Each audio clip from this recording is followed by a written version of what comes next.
This week we're going to study matter. Okay, if you think about the whole universe, what's the universe made up of? Well, it's made up of energy and matter, okay, in combination. Okay, you guys know about energy a little bit already. Okay, it can cause change, do things. Okay, and matter, by definition, has mass and it takes up space. Right? So when you take matter and classify it, it can be broken down into two major divisions. So I got this structural overview to show it.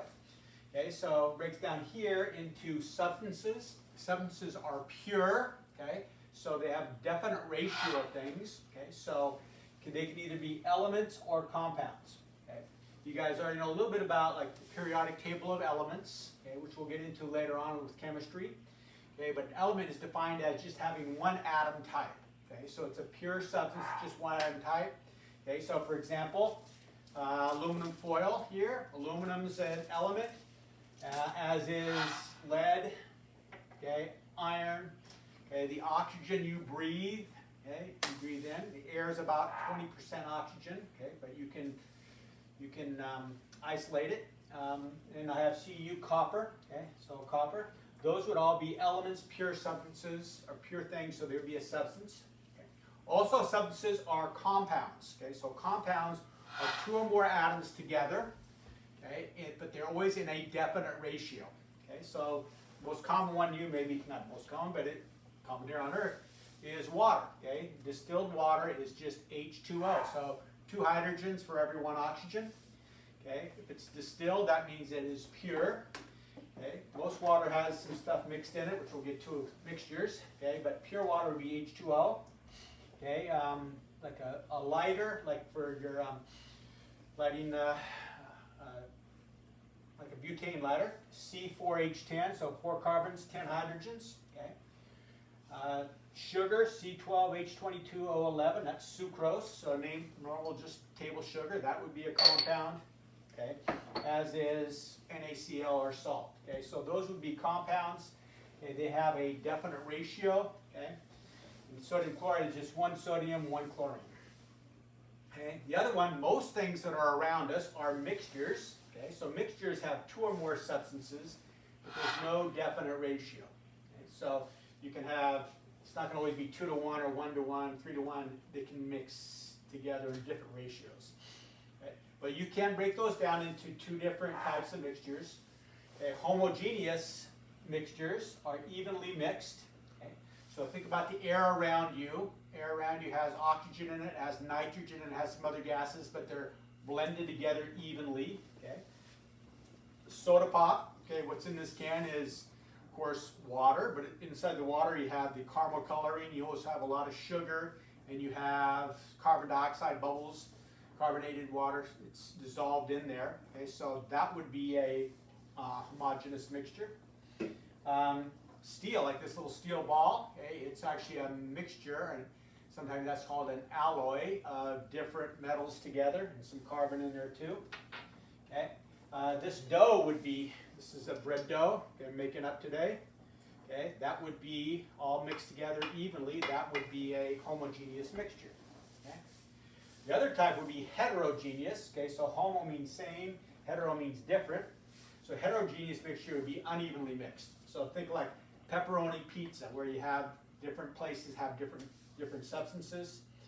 A pen, okay, so I don't have a pen on here. A set of glasses, they have lenses and then they have frames. That would be unevenly mixed. Okay, a pen you write with, you have the plastic on the outside, the ink on the inside. That would be unevenly mixed. People, okay, you're a mixture of all different substances. Okay, and if I took berries and put them in the dough, okay, it wouldn't be evenly mixed throughout the whole thing, so that would be a heterogeneous mixture. All right, so that's kind of the how you classify matter. Okay, so let's give a little quiz here. Here I have vinegar. Okay, so what is vinegar? Okay, so it's evenly blended, and there's two or more things in there, not always in the same ratio, so that would be a homogeneous mixture. All right. Now here's a good one. How about this box right here? All right. Well, it's got two or more things in it. Okay, not evenly blended, so that would be a heterogeneous mixture. And finally, how about a penny? Okay. So this is a trick question, because if the penny is before 1983, then it would be all copper, so that would be an element. But since that time, the inside of the penny is actually zinc and the outside is copper. Okay, so that would be considered to be a heterogeneous mixture. Two or more things, not in one definite ratio, and it's not blended evenly throughout. I also want to talk about physical properties, physical change, chemical properties, chemical changes. All right, so start with physical properties. That's a trait observed without changing the identity.